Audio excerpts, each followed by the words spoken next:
Shaking. Welcome to the Grassroots Army Podcast. This platform is for common sense people looking for up-to-date, accurate, and truthful information without the hot garbage corporate media bias. The power of one can lead to the power of many. You never know what small act that you may say or do that may literally change the lives of millions tomorrow. And don't you ever think that you can't make a difference, because you can.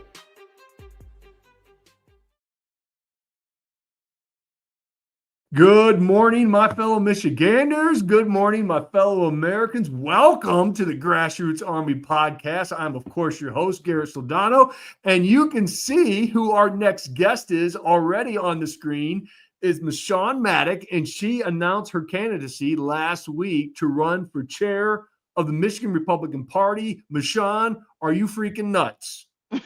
I know. Like I said, I love waking up every morning saying, okay, how many people like to stick their hand back in a blender? But here I am. And that's a great analogy. I mean, we all have been a part of this evil game called politics, and you've been involved for many years, way before even I got into the mix. And so what kind of drove you to this decision? What was that kind of light bulb moment where you're like, you know what, I need to get back into this fight? This past cycle, I had decided that I wasn't doing any other role. I was just committing myself 100% to volunteering to being part of the Trump campaign and getting him reelected. There was nothing more important to me. My family will attest to that. And then as we led up closer and closer to Election Day, I got hired on the campaign as a senior advisor here in Michigan, right towards the end, maybe like the last 3 months. I was really giving it my all. I was spending a lot of time helping to organize surrogates that were coming in, different events, a lot of things that were sort of behind the scenes.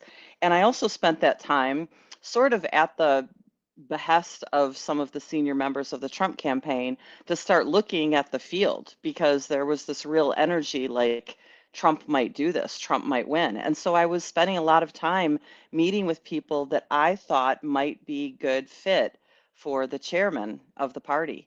And I even brought a few of them to meet with people that are more important than me outside of Michigan, just to get an idea of what their feel was. And it sort of just kept coming back to not very many people have as much institutional knowledge about the party as people who've been in the mix for a really long time. It's hard to bring somebody in brand new. This is what we literally just saw, and have them truly understand. People think they know. They think they know what the job is, until you get in there. But honestly, when President Trump was shot at, I was on the ferry from Michigan to Wisconsin with my husband, and we were heading to the RNC. I was privileged to be a national delegate for the third time for President Trump. We were on the ferry, and all of a sudden people started like reacting on the ferry, like something had gone wrong, like something had happened. And my husband opened up Twitter, and he's like, "Oh my God, honey, the president's been shot." And I I mean, it's hard to even not choke up. It's surreal now when we talk about it, because not enough time has really spent talking about it at all. It just got glossed over, it got forgotten. But they tried to kill him, and then they tried to kill him again. And something definitely changed in me again. I've always loved and supported President Trump. He is a man like no other. He is God ordained. He is meant for this place and this time. But there's something different about this cycle. And I do believe everything happens for a reason. Now I thank God that Trump didn't become our president in 2020 without a Senate majority, without a House majority. There is no time more perfect than right now. He's also decided in this time to surround himself with genius, with energy, with youth. I mean, look at his administration. They're all 40 years, they're all you, Garrett. They're all these young, aggressive, smart people that are going to surround him with great power, great insight, and I want to be part of that. And here in Michigan, leadership is needed. And I could have pursued something else outside. I had a lot of people sort of like asking me about that, but this is my home. We built our home here. We raised our children here. We have a beautiful cabin up north, and I don't want to go to DC any more than President Trump does, and I feel like there's an important job to be done here, and I realized that it was me. Yeah, everything you said was just spot on. it was a blessing that we lost in 2020 because we basically got to see what the radical left, what they would do, and they basically put our country into a hole with everything that we have done. I mean, we don't need to get into the policy of illegal immigrants and the radical left and the indoctrination. I mean, we go on and on with all the hot garbage that they have done, but it really allowed the people, especially in the middle, to say, you know what, this is not the America I want to be a part of. And I think that's why it's so important, especially with getting good quality candidates who have, she just lost it. She's going to get back on though, but I'll keep going. But to have that quality of candidates that have the right skill set. And so that's why it's so important right now is to get behind the people who have that skill set, who have that knowledge, because 2026 is literally right around the corner. And that's what I've always told people time and time again. If you want to have any interest to run for any type of politics, make sure you look in the mirror and you say, hey, do I have the skill set for this? It doesn't mean that you can't earn that skill set for the future, but you literally have to be realistic on what you can bring to the table. And that's something that Meshawn is going to be bringing to the table. And there she is. She's back on. See, I can talk all day, Meshawn. You can get off and on, and I'll just keep rambling. But I was just telling the audience about skill set and how important that is to have. And if you have any opportunity to run, making sure that you have the proper skill set to bring to the table. And that's one thing that we've seen with like the Michigan Republican Party is we had somebody who is a very passionate activist, but really didn't have a history of running an organization, of building an organization with a fundraise, and to unite the party, which was so needed, especially in this last president cycle. And that's why I think it's very important that you're in this race now, because you're going to bring the experience, right? But I also want to talk to you about fundraising, which everybody doesn't want to talk about fundraising. It's like they don't. The drunk uncle in the corner that nobody wants to talk about. But right. like, obviously I want to hear your policy and your plan on your strategy on not only one, uniting the party, the skill set that you're bringing, and also the fundraising that you're going to be able to do that's going to be much needed to help Republicans win up and down the ticket.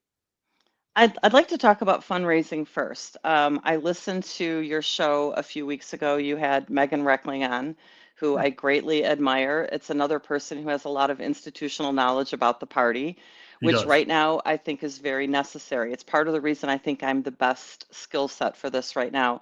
I've been a precinct delegate for like almost 20 years. I was a young mother with 3 kids when I first became a precinct delegate. My husband sort of dragged me into the party. He's been a delegate for longer than that, almost 30 years. I've been a congressional district chair.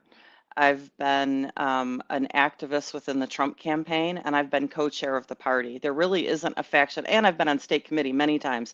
There isn't a part of the party that I haven't sort of served on or seen. And I've also seen it from both sides, because I have been a grassroots activist, greatly angered with the establishment faction of the party, things that I felt were unfair, unjust, that I felt were against the little people, and made great inroads in changing things as a grassroots activist. I've also sort of sat on the other side, where I sat as a co-chair with Chairman Weiser, very much an establishment figure, very much the sort of evil emperor that the grassroots has always called him out to be. And I got to sit there. The one thing that was very gracious about Ron Weiser is I sat at his side and learned. I sat through donor meetings with him.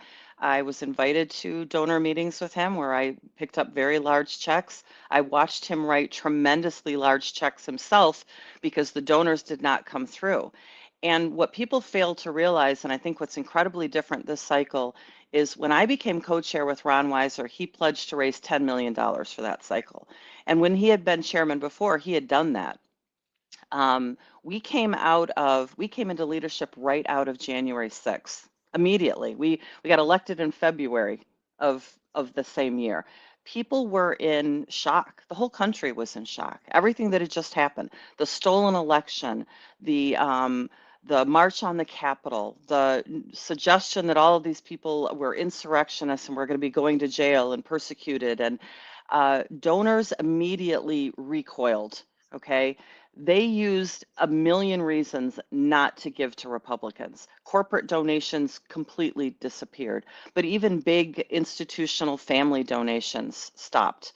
Um, it suddenly became very uncool to be associated with Donald Trump if you were part of the donor class of the Republican Party. And so I watched them use every excuse in the book. Meshawn is your co-chair, and she was at January 6th. Trump, we can't do anything that has anything to do with Trump. I watched a ton of excuses happen, and because of that, Ron Weiser had to step up and write checks himself to the party. Thank God in that cycle that he was able to do that. A lot of people could not have done that. What's different now is everybody wants back on the Trump team. Everybody wants back on the Trump campaign. The train is roaring now with Donald Trump and his administration. And I'm already seeing donors completely opening up their pocketbooks. I got a call from somebody very important in Southeast Michigan who has raised a ton of money for President Trump, for Tudor Dixon, for Mike Rogers. And he said, I'm ready to go. I'm part of the team. I'm ready to help. Just let me know what I can do. Everybody wants to help President Trump right now. You heard him yesterday. I laid down to take a nap yesterday because I've been so crazy. And I laid down and President Trump was coming on a press conference at Mar-a-Lago. And I think I napped for 45 minutes. When I woke up, he was still speaking and just starting to take questions. This man's energy is relentless. And people don't understand. I mean, we ran obviously a gubernatorial race here in the state of Michigan, which is statewide, but that man, the energy, the amount of time, the rallies. I mean, when you do a rally, and obviously mine weren't as big as his. I mean, he has 50, 60,000. We only have 3,000 to 5,000, but it takes so much energy to do a rally and then talk with people and shake hands. I mean, you know this, even before he goes on stage, he's meeting people, shaking hands. That takes energy. Then to go out and just do an hour, sometimes an hour and a half speech, then jump on a plane and then just do it again as soon as the plane lands multiple times over. It's stunning. I know we're sort of going off subject, but I mean, we were pulled backstage a week before President Trump won. And it was sort of a surprise when you get in the click line, you're either paying a donation to be in the click line, or you're somebody that they're honoring, or sometimes it's just because President Trump or somebody from his team wants to say something to you. And we got pulled back into that line. I had never requested that this entire campaign. We didn't need another photo with President Trump, but it was a huge honor. We're backstage waiting an hour with a group of other people that are going to have their photo taken. And when President Trump came in, there was a room off to the side and we could see it. And it was filled with men wearing robes. They were obviously, I think they were Yemeni. It was the imams that they brought in. And it was the mayor of Dearborn who helped organize this and the mayor of Hamtramck. There were about 15, 20 men back there. President Trump comes in with his group and they're like, he's going to meet with these people for 5 minutes and then he'll be out. He was back there with them for, I don't know, 30, 40 minutes. The crowd outside is chanting and roaring. We're still standing in this line. He comes to us, and Matt and I were the first people in the photo line. We come into the room, we shake hands. Of course, I know now why he brought us back there. Meshawn, are we winning Michigan? And of course, thank God my husband answered for me, yes, sir, you are absolutely going to win Michigan, which, you're terrified saying because everybody's terrified. Are we winning, let alone are we going to win Michigan? Really? Yeah. We're going to leave the line and he pulls us back and he says, those group of men back there, I love those men. Those are good conservative men. They are going to bring out the vote for me. They're how we're going to win Michigan. I want to bring them on the stage. People aren't sure that I should do that. What do you think? And like right there on the spot, having to help him make a really important decision. And both of us, we looked at each other, we're like, bring them on the stage. Yep. Bring them out there with you. Show the world that this is the support you have. Show Michigan that this is how we're going to win. And he did. And that's one thing that people don't understand is, obviously I campaigned through the Dearborn community, and I was the first Republican to go in there in a little over a decade since 9/11. Like Republicans wouldn't go in there anymore. And I was like, shit, I'll talk to anyone. I don't care. And it was probably one of the most educational experiences, but also rewarding just to sit down with these folks and really hear. And they're more conservative than we are. Yeah. their whole approach to family and their family values. And the Democrats really, I mean, we can talk about this all day long. Their daddy's donkeys do no longer exist. The old school Democrats, the JFKs of the world, they're moderate Republicans now. And I'm still shocked. I really am. And that's just, I think, that elitist mentality that the Democratic Party has become. They're not the party of the people anymore. They're the party of the elites. And they really live in a different reality. And they think Yes. their reality is what everyone wants. But they didn't learn the lesson in this last election in November. Like, the American people are done. We're done with the indoctrination. We're done with crime. Sure doesn't look like they learned any lesson at all, Garrett. They didn't. They're doubling and tripling down. They are. And to watch the lame duck session, I'm like, you're literally handing 2026. Now, it doesn't mean we're going to lay off on the accelerator here. We got to hammer down and make sure we're activating, inspiring Michigan's greatest asset as the people. But all the stuff that they're pushing, I'm like, we have such a narrative and messaging to win Yes. and dominate this next cycle. If we have the right leadership, fundraising, like you said, skill set, I mean, we have the road to victory, right? Yes. I agree. We really do. It's ours for the taking. It is. And having the energy to do it is a huge part of it. I have a tremendous amount of energy. I have a lot more that I want to give and fight for. On a personal level, I've run a business, A1 Bail Bond Agency, with my husband for 35 years, managed a staff of about 15 people, agents all over the state of Michigan. We are very blessed that our business sort of runs itself right now. So we are semi-retired, which is why I had so much time to spend on the campaign over the last, 8 years. Our house is paid for, our cars are paid for. We are living in a really great time and place in our life, and I have a lot to give. And this is a full-time job. I have a couple of opponents who are running against me. Both of them work full-time and are not leaving their full-time jobs to take on this very important position. And I feel like that's a big asset that I have, that I will be able to work 40, 60 hours a week. Media is a big part of it. Dominating and putting pressure on the Democrats is something I've never stopped doing. Yeah. Sometimes it's hurt me a little bit because I don't put a filter on everything I say, but you know what? Either does President Trump, so I'm not going to stop now. And I think people want that these days. I mean, we're all a little rough around the edges. That's just called passion. And obviously, that's what you're bringing to the table. How much money do you think we really need to raise to really make an impact here in 2026? Well, I'm glad you brought that up because I was trying to bring it back to Megan Reckling and what she said. So one of the really important things that people need to understand is a lot of money flows through the party, and a ton of money this past cycle moved through our party. Thank goodness we had Chairman Hoekstra there, because the staff, the team he put on, managed it beautifully. And I saw a little bit of it behind the scenes. It's not easy to do what they did. Chairman Hoekstra was able to raise just under $3 million. It's not $50 million. A lot of money comes from outside sources, and that money will come in to support our candidate for governor, for attorney general, for secretary of state, and also the U.S. Senate race, which is very important. I'm not intimidated by a $3 million number at all. First of all, sitting as co-chair with Ron Weiser, I watched the management of the low dollar donations. I know exactly how they did it. The one thing that I will be able to implement on day one is I can literally walk in that office. All I need is my pen and my iPhone and a charger, and I can continue to run the party and bring in the small dollar donations, which really run the party. And then it's just a matter of setting up meetings with donors. And I'm not going to announce it yet, but I'm very excited about my co-chair. I think that I have it nailed down. I've spent a great deal of time in this, and what a great opportunity then to announce on the Grassroots Army Podcast, Meshawn. Well, I will bring that person on as soon as it's time. But I think that one of the things that was the greatest thing, and it back to the imams, is we made incredible inroads with auto workers for Trump, with Blacks for Trump, Hispanics for Trump, the Albanians, the Chaldeans, the Muslims, the Indian community. And I got to sit front row center for all of that in Michigan. I have incredible contacts within these communities now. A lot of the people are over here in Southeast Michigan.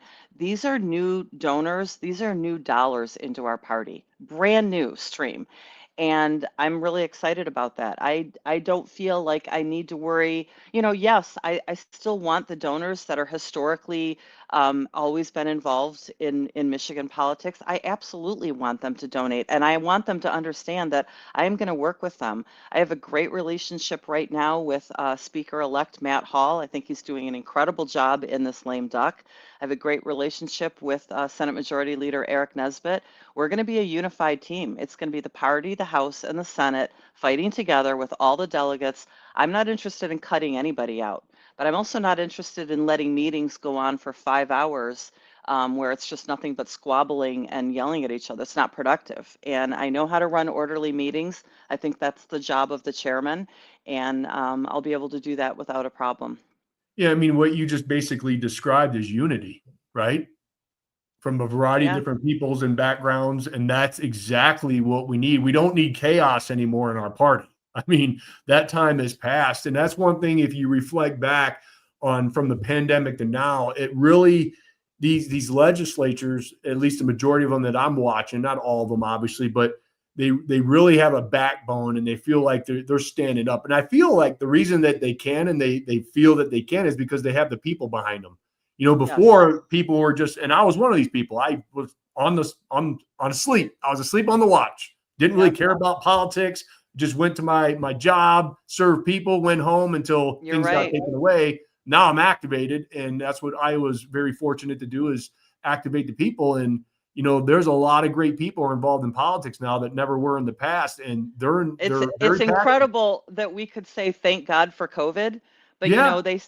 God uses all things for good, right? Yep. He used COVID for good because it opened the eyes of so many people. I don't think President Trump would be in office right now if it weren't for the liberties that were taken from us. If it wasn't for warriors like you and people who stood up, because all of a sudden they realized their life was really at risk because of an overreaching government, Yeah. and everything that they held dear could be taken from them. And so, and parents learning about what their kids were learning in school. Well, they weren't paying attention. You just drop them off at the door and you trust that these people have your kid's best interest at heart. We've learned that's not true. It is amazing. And I won't even go into commie TikTok, but the amount of garbage that these public schools are still doing, and they just stomp all over parental rights. And I remember breaking that a couple of years back, and they're like, "That's only happening in California. That's not happening in Michigan." I was like, "Bullshit! Yeah, it is." I'm like, "Here's a school board. Here's Rochester, that still has a very left-leaning radical school board that they won Oh, again. I don't yes. know how, but they're horrible. They're just the things that they're doing to take away parental rights and all the other garbage. We won't get into it, but it's the unity that we need and to continue to allow people to have a voice. Obviously, the fundraising, the organizational skills, and it seems kind of like you have all those kind of tools in your tool bag. I also have a great relationship with the president and his team. And I think that that's going to be important. I already have the trust of the president's team. I don't need to earn that, build it. I don't need to have meetings introducing myself. They already know who I am. They already know what I can do. So there will be that trust factor. And having the president and his team spending a lot of time focused on Michigan is also going to be very important this cycle. And I feel like I can bring that on day one.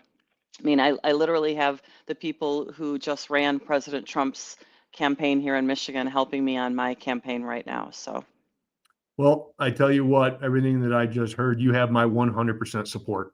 oh, Um, I Garrett, I I love you. think you are the woman for the job. I think you have an unbelievable history. You're a fighter. You have a tough skin that's been weathered from the storm that you and your husband and everyone else that's been involved with over the past several years. I think with the skill set, the knowledge, the behind the scenes, the organization, the fundraising, which is huge. And I'm willing to put myself out there and to support the people that I know and believe that not only can take back Michigan in 2026, but really lay that foundation to restoring Michigan into what we all know and believe it can be. And that's the powerhouse of the union. We have everything here. We And have just like you said, everything. And I really look forward to working with you. Shoulder to shoulder, we've had a great time. We've got some great stories that someday we will share. But that's right, of, we do. of climbing a mountain and then getting knocked down. Yeah, So, like totally. Yeah, let but let's let's let's this time make it to the top of the mountain and plant the flag, okay? That's that what I would want. be absolutely fantastic. Mhm. That's for sure. And we can always laugh about that now. Yes. But my goodness gracious. Well, I would love to have you back on when you announce your co-chair, and just really try to get these people, because I'm going to give people the holidays off. They're going to get Yes. Christmas off. And then right early 2025, Right we're back activating them at again. it. Yeah, we have to, because we can't let up. The Democrats are the gift that keeps on giving, unfortunately. And we have to Mhm. get this messaging, and we got to get great people to run, to have the proper skill set, get behind them, because my mind is the general. Yes. I don't want such like distraction with the primary what we kind of had last time, which it looks like we're going to have that again in the gubernatorial campaign. But man, we need the right people. Let's get involved. Let's get activated. Let's just dominate this 2026, Yeah. and then we Amen. can. Amen. I wish we could talk a few of the people that are considering running for governor to running for Secretary of State, Attorney General, U.S. Senate. Yeah. Instead of 10 in our field for governor's race, we definitely need to. So help me do that, Garrett. Let's have some Yeah, meetings. absolutely. I didn't even think of that. Like, you understand, like the people who are hearing about running, if they would just check their egos and just understand, kind of like what Vivek Ramaswamy did, Yes. Robert Kennedy did. Hey, okay, good. If you're going to announce, but if there's no pathway to victory, don't listen to your corrupt, crooked consultants who just rob you blind. Yes. If there's not a pathway to victory, a true one, and there's a better candidate who can win in the general, because it's not about the primary, we got to win in the general. Just check your ego, run for something else that you know you can win, build a huge team like President Trump has done. I mean, who else is just extremely excited about his team? It's going to be incredible. I know. And so you're right. So we need to sit down with some of these people and say, this is where you can win. Yeah. If you want to arrange any of those meetings, I'll come in and tell them the truth. Okay. I'm not going to name any names, but I've already got my dream team in my head. So. Oh, there she goes again. That's okay. We can end it right there. Unbelievable interview with my girl, Meshawn. She has my 100% support. I don't like to say endorsement. I think endorsements are garbage, because you shouldn't care that Garrett likes one candidate over the other. I urge you all to do your due diligence. I will still bring other people on the show who are running to have conversation with them. I think that's my job, is to give that information, but I'm also going to be a little bit more vocal on who I'm going to get behind and who I think has the best opportunity on winning this thing. So Meshawn, she has my 100% support. We've been through a lot together. Her and her husband are dear friends of mine. And I can't wait what we have in order here in 2026. So until next time, folks, like I said, take the holidays off. But in 2025, we're activating Michigan and America's greatest asset, we the people, to hammer down and take back our state in 2026. God bless you. God bless the state of Michigan. Of course, and always, God bless these United States.